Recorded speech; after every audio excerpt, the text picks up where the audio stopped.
Salut tout le monde, très urgent et très incroyable. Mes chers amis, aujourd'hui, mardi 9 janvier 2024, la première bonne nouvelle aujourd'hui, l'armée malienne vient de faire une victoire incroyable contre les terroristes dans la localité de Bambara Maoudé. On va vous donner des détails après. Mes chers amis, il y a une association Peul au Mali qu'on appelle Association des amis de la culture Peul d'Habital Poulak. J'ai vu sur les médias français une association Peul qui s'appelle Tabital Poulakou. Cette association est en train de se plaindre contre les autorités de la transition que les massacres, que les Peuls sont massacrés par les Dosso et que les autorités ne disent rien. Voilà des dangers. En tout cas, moi je ne suis pas d'accord avec cette annonce. Je conseille les autorités de la transition malienne de faire beaucoup attention. Parce qu'actuellement, nous sommes en train de gagner contre les terroristes. Voilà cette association Tabital Poulakou, dont les leaders sont les Peuls. Ils veulent pousser les Peuls à réagir contre le Mali. Ils veulent créer le chaos au Mali à travers cette association Tabital Poulakou dirigée par les Peuls. Ils ont fait à la radio Mille-Collines, la radio Mille-Collines, comme on appelle au Rwanda, pour créer les génocides. Puisque le Mali est en train de gagner, puisque l'AES est sur le point de créer la nouvelle monnaie est presque prête. Donc, ils veulent amener tous les problèmes. Je vous ai dit il y a 2 jours, qu'ils sont en train de chercher tous les points. Tous les problèmes, ils veulent créer des problèmes par-ci, par-là. Donc, mes chers amis, voilà ça.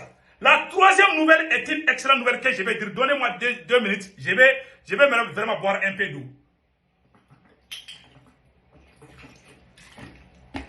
Mes chers amis, voilà une nouvelle qui est excellente.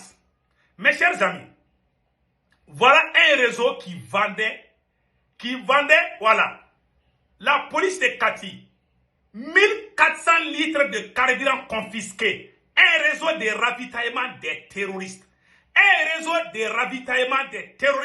dont la police de Kati a mené une opération où plus de 700 bidons de 20 litres, 1400 litres.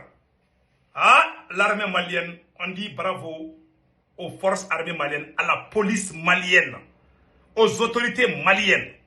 Vraiment, ça c'est une... Je vous dis, chaque jour qu'il fait, on coupe les ponts aux terroristes. Voilà des gens qui ravitaillent une station spécialement. Je vous dis, les complices des terroristes sont parmi nous-mêmes. C'est pas la France seulement, hein. La France est mauvaise, on est d'accord. Il y a aussi certains de nos parents aussi qui sont vraiment des vrais terroristes, cachés parmi nous, qui vendent les carburants. Après, je vais vous lire ça tout de suite. La troisième nouvelle, la Chine est en train de renforcer la coopération avec le Mali. Nous remercions les autorités chinoises. Mes chers amis, la Chine se dit prête vraiment à collaborer sur plusieurs fronts avec le Mali. Donc vraiment, nous sommes très contents d'apprendre cette bonne nouvelle. Mes chers amis, voilà les nouvelles d'aujourd'hui. Nous allons commencer par ce qui vient de se passer et nous conseillons les autorités maliennes. Le président Assimi Goïta, nous vous prions de tout faire pour signer un décret et mettre fin à l'accord d'Alger. Le Mali n'est pas sorti de l'accord d'Alger. Le Mali dit qu'il y aura un autre accord. Il faut dire publiquement, officiellement, le président Assimi Goïta doit officiellement mettre fin à l'accord d'Alger. Sinon, ces gens-là, ils vont nous fatiguer après. Vraiment, nous demandons au président de faire ça. Ça va nous faire plaisir. Mes chers amis, nous allons commencer par le communiqué que les médias français sont en train de... Avant cela, on vient d'apprendre aujourd'hui que l'Algérie a annoncé le lundi 8 janvier 2024 qu'elle prendrait en charge les étudiants palestiniens vivant dans les universités du pays. Voilà. Donc l'Algérie dit qu'elle va prendre en charge. Bon, on comprend. Donc mes chers amis, voilà maintenant, et on va vous expliquer ce qui vient de se passer. Le communiqué, on a vu ça sur les médias français. Je vous dis, à travers les médias français, voilà ce qui est écrit. Le 23 décembre, au Mali, plusieurs villages dans le cercle de Kemasina, près de Ségou, font l'objet d'attaques récurrentes de la part des chasseurs d'osso. D'après les témoignages recueillis, la population Peul, Rafi, quand la population Peul est victime. Voilà, la population Peul est victime. Donc maintenant, Tabital Pulaku, une association Peul qui s'appelle Tabital Pulaku, appelle les autorités maliennes à faire cesser des abus et exactions contre les Peuls, c'est-à-dire par des citoyens contre des citoyens. Si réellement cette association Tabital Pulaku est sincère, est-ce qu'elle doit aller sur les réseaux sociaux publier ce genre de choses? Le pays est en guerre. Le pays a beaucoup d'ennemis. C'est que cette association Tabital Pulaku, dirigée par certains de nos parents Peul, moi, ma femme est Peul, 100%. Ma mère est Peul, ma grand-mère est Peul. Moi, je ne suis pas contre les Peul, mais c'est que cette association Peul a fait là, c'est pas bon. Je ne dis pas que c'est faux, mais s'il y a des choses comme ça, je pense que le linge sale se lave en famille. Pourquoi aller sur les réseaux sociaux publier que le Mali ne fait rien pour protéger les Peuls? Voilà ce que le communiqué veut dire. C'est-à-dire, cette association Tabital Pulaku, dont les Peuls sont des leaders, ils veulent créer les génocides au Mali.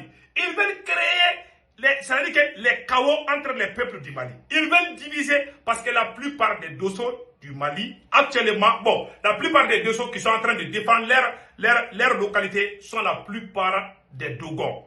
C'est-à-dire, ils ont échoué, la France a été chassée. Maintenant, la France profite de l'association Tabital Pulaku pour encore frapper les autorités maliennes. Moi, je crois que Tabital Pulaku devait faire ça de façon discrète. C'est la discrétion qui devait vraiment être autour de ça. Mais pourquoi aller sur les réseaux sociaux dire que les dossiers sont en train de tuer les peuples? La France va prendre l'avantage de ça. Donc moi, franchement, le conseil que je donne aux autorités maliennes, c'est de conseiller à Tabital Pulaku de ne pas faire ce genre de choses. C'est pas bon. C'est pas bon. Donc je conseille les autorités maliennes de discuter franchement avec cette association Peul-là, qu'on appelle Tabital Pulaku. Il ne faut pas la minimiser. Ce n'est pas la première fois. À chaque fois que Tabital Pulaku fait des publications, je vois ça sur les médias français. Parfois, on est même, nous les Maliens, on ne sait même pas ce qui se passe. C'est à travers les médias occidentaux qu'on voit les communiqués de Tabital Pulaku. Qu'est-ce que cela veut dire ça? Moi, je ne suis pas d'accord. Voilà. Donc, on va aller avec, On va aller avec la révélation. Voilà maintenant ce qu'ils sont en train de faire. Donc, la France sait que l'armée malienne monte en puissance. L'armée burkinabé monte en puissance. Ils ont tenté les mêmes choses au Burkina Faso. Ils disent qu'on tue les populations civiles. Maintenant, ils veulent avoir des gens avec qui ils veulent détruire le Mali. Le Mali ne doit pas permettre à qui que ce soit de s'associer avec les ennemis d'extérieur. Vraiment, cette association Tabital Pulaku ne devait pas publier des choses publiquement de cette façon. Vraiment, ça ternit l'image du Mali. Et je suis très fâché contre Tabital Pulaku. Je ne dis pas que ce qu'il dit est faux, mais vraiment, il fallait faire ça de façon discrète, de façon cachée. Donc, mes chers amis, nous allons partir, nous allons vous montrer, voilà un réseau. Un réseau, écoutez ça très bien. La police de Kati saisit 1400 litres de carburant confisqués. Un réseau de ravitaillement des terroristes démantelé. Voilà ce qu'ils font. La police de Kati a mené une opération majeure le 6 janvier dernier en confisquant plus de 700 bidons de 20 litres.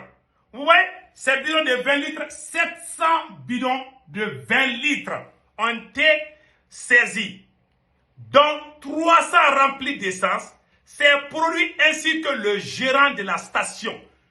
C'est-à-dire que la police a même arrêté le gérant de la station. Une station malienne qui donne l'essence aux terroristes pour tuer les Maliens. Allahu Akbar. Voilà. Donc, voilà. Les deux chauffeurs, le gérant de la station service, les deux chauffeurs et les deux apprentis de véhicules Sotrama impliqués ont été saisis et placés en garde à vue. Bravo à la police malienne. Voilà ce que le Mali veut aujourd'hui. Ça, c'est ça qu'on appelle le Mali d'aujourd'hui. Vraiment, nous sommes contents et c'était des nouvelles qu'on voulait véhiculer. Le conseil qu'on donne au président Assimi Goïta, c'est de signer un décret pour mettre fin à l'accord d'Alger. Vraiment, ça nous fera un bon plaisir. Nous sommes de cœur avec le président Assimi Goïta. Nous l'encourageons à signer un décret pour mettre fin à l'accord d'Alger.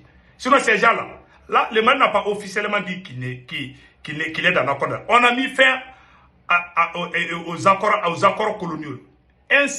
La seule chose qui nous lie aux ennemis du Mali, ça c'est l'accord d'Alger. Tant qu'Assimi n'a pas signé un décret pour mettre fin à l'accord d'Alger, dans 20 ans, 30 ans, 15 ans, ce même accord va revenir encore au Mali. Je vous dis ça aujourd'hui. Vraiment, mon cher président, quand il mange une souris là, si ça reste la queue seulement, il faut en finir. Tu ne peux pas dire que tu as fini avec la souris. Tu as mangé tout le corps de la souris, ça reste seulement la queue, tu dis que tu es rassasié. Ça veut dire qu'il faut finir avec tout. C'est-à-dire quand on veut finir avec ces gens, il faut vraiment, on ne veut pas que quelque chose nous lie avec ces gens-là, quoi. Vraiment. Cet accord-là cet accord d'Alger existe. Il faut mettre fin à ça. Il faut officiellement dire que le Mali n'est plus dans l'accord d'Alger. Il faut signer un décret, mettre fin. Point barre. Voilà ce qu'on demande au président. Nous sommes de cœur avec vous. Qu'Allah le Tout-Puissant bénisse le Mali, le Burkina et le Niger. Bye bye.